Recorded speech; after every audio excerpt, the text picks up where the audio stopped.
Dans cette vidéo, on va voir comment être à l'aise en vidéo. Personnellement, quand j'ai commencé à faire des vidéos, j'ai vraiment eu l'impression de réapprendre à marcher. Et sérieusement, on est tous passés par là. Quand on regarde nos premières vidéos, on peut pas aligner un mot devant l'autre sans faire le robot. Mais ça, t'inquiète pas, c'est normal. Après tout, on n'a jamais appris à être à l'aise devant une caméra. Ou du moins pour ma part, au lycée, j'ai pas eu de cours d'aisance à l'oral, d'aisance devant une caméra. Donc je vais rattraper cette erreur gouvernementale qui est énorme grâce à 7 tips. 7 tips qui vont te permettre d'être plus à l'aise devant ta caméra, être plus à l'aise en vidéo.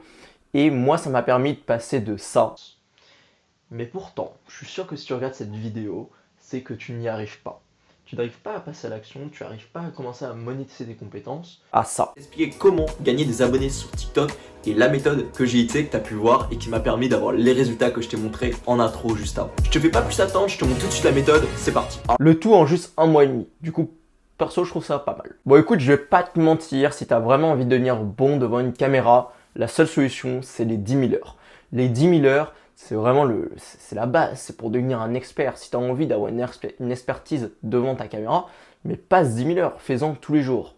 Mais je sais ce que tu vas te dire, et moi j'ai fait le calcul pour toi. Si tu passes 1 heure par jour devant ta caméra, eh bien il te faut 27 ans pour avoir fait 10 000 heures devant 10 000 heures en vidéo. Et du coup, 27 ans, c'est plutôt beaucoup, et j'imagine que tu veux pas attendre 27 ans avant d'être à l'aise devant ta caméra et vraiment à être à l'aise sur YouTube. C'est pourquoi les 7 tips que je vais te donner vont te permettre d'accélérer le processus, mais sache que c'est un processus long. Le premier tip, ça va être d'utiliser ton body language. Tes idées passent mieux quand tu utilises tes mains pour parler, quand tu utilises ton corps, quand tu te moves avec ton corps. Le truc le plus chiant, c'est de parler à un poteau. Quand tu parles à un poteau, tu te fais vraiment chier.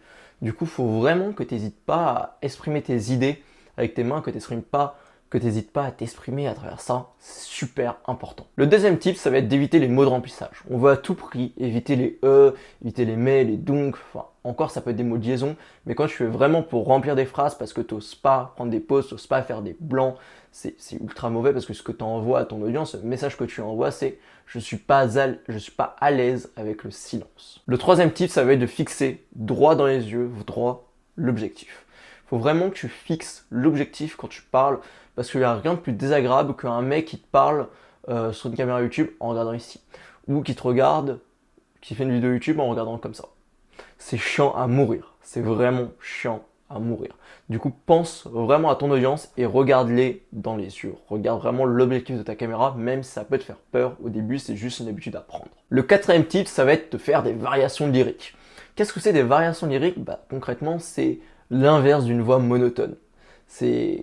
Concrètement, tu as peut-être vu des présentateurs du journal de TF1 qui parlent comme ça, qui ont une voix monotone et qui se font chier. C'est vraiment pas le but. Le but, ça va être de varier au maximum quand tu parles et aussi de savoir redescendre, augmenter ta voix quand tu as quelque chose d'important à dire, la diminuer quand tu es plus posé.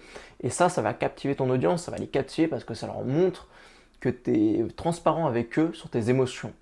En fait, ta voix, on dit que les yeux c'est le reflet de l'âme, mais en fait la voix c'est à peu près la même chose. La voix c'est le reflet de tes émotions selon moi. Et quand tu te permets d'autant monter dans des voix graves, autant monter dans des voix aiguës, en fait d'avoir des grosses orations lyriques, de faire des envolées lyriques, de faire des redescentes, là tu montres que tu es hyper confiant et tu montres toutes tes émotions à ton audience et les gens adorent ça. Le cinquième tips, ça va être de faire des pauses. Il va falloir que tu fasses des pauses dans tes vidéos. Moi, c'est un des tips avec lequel j'ai le plus de mal actuellement.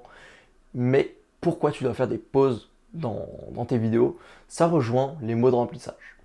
Quand tu fais pas de mots de remplissage, par quoi tu vas combler le vide? Par rien, tu le combles pas. En fait, tu laisses du vide, tu laisses des petits blancs. Il faut que tu montres que tu es à l'aise avec le blanc, que tu es à l'aise avec le silence. Parce que ça montre, si tu montes à ta caméra, c'est le message que tu envoies à ton audience, c'est je suis à l'aise avec les silences et j'ai pas peur que tu me coupes quand je vais à m'arrêter de parler. Ça montre que tu as confiance en ton discours, ça montre que tu sais ce que tu as à dire. Le sixième tip, ça va être d'éviter de faire des jump cuts. Alors comme tu as pu le voir dans cette vidéo, j'ai peut-être un poil abusé sur les jump cuts, mais c'est parce que je voulais rendre la vidéo très dynamique. Très dynamique pour que tu aies un maximum d'apport en un minimum de temps. Mais le fait de mettre des jump cuts, ça réduit, en fait ça éloigne ton audience de toi. Tu lui montres que tu n'es pas à l'aise avec le fait de parler 10 minutes comme ça. Et le problème des jump cuts aussi, c'est que ça te permet pas d'être totalement à l'aise devant ta caméra. Si tu n'es pas capable de lancer ta caméra pendant 15 minutes avec juste, même sans idée, juste une petite idée dans la tête, Si t'es pas capable de lancer ta caméra pendant 10 minutes à un quart d'heure et de parler de ton idée, c'est que tu connais pas ton sujet, c'est que t'es pas vraiment à l'aise pour parler de ça, t'es pas vraiment à l'aise à l'oral.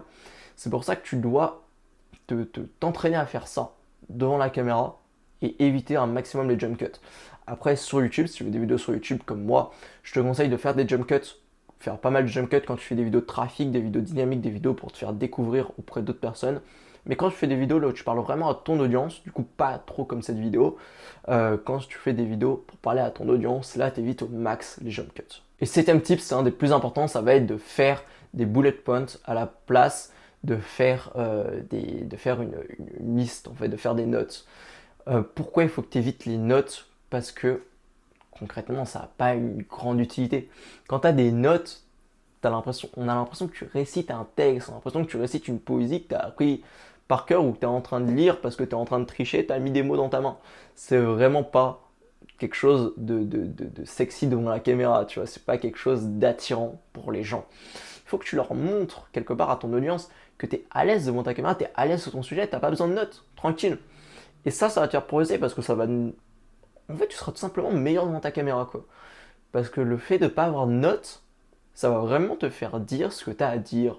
Ça va te faire dire ce que. Ça va te faire devenir plus naturel, mais en plus, tu seras bien meilleur. Genre dans cette vidéo, j'ai que des bullet points et je suis bien meilleur que si j'avais une liste de notes parce que mes vidéos, certes, partent dans tous les sens, mais au moins je suis authentique avec toi. Du coup, ça est tout pour les 7 tips. La méthode que j'ai à donner si tu veux vraiment progresser grâce à eux, ça va être à chaque fois que tu publies une vidéo, tu vas constater quels tips tu as rempli, du coup, quelles règles tu as suivi, quelles règles tu n'as pas suivi, et d'en choisir une, et tu vas la noter, et tu vas juste te focus dessus sur ta prochaine vidéo.